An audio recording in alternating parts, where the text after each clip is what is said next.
In June 1941, inside a damp bunker hidden deep in East Prussia, Hitler stood surrounded by topographers spreading maps that spanned 11 time zones. Dismissing his naval staff's warnings about North America, he insisted that the entire Eurasian continent could be reorganized on paper before the summer was over.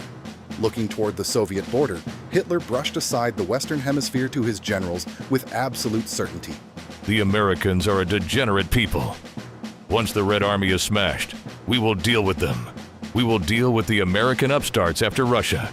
In the quiet months before the invasion, Berlin was consumed by a dangerous mathematical grand delusion. German strategists believed that statecraft and conquest were simply matters of resource acquisition and rigid timetables. By absorbing Ukrainian agricultural land and securing Eurasian oil, planners calculated they could build an autarkic fortress invulnerable to global blockades. They viewed the Soviet state as a hollow house of cards that would collapse under a single swift blow, freeing millions of soldiers and endless raw materials. In their arrogance, Nazi leaders believed that international balances of power could be put on hold while they redrew the map of Europe.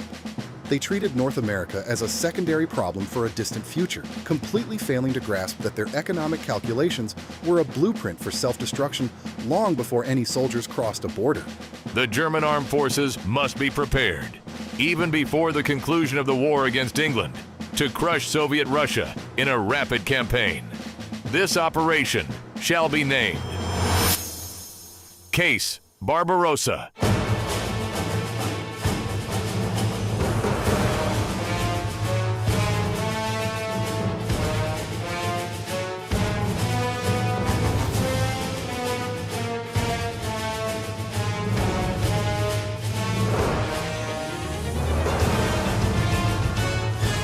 The hour has now come where we must face the rulers of the Bolshevik headquarters in Moscow.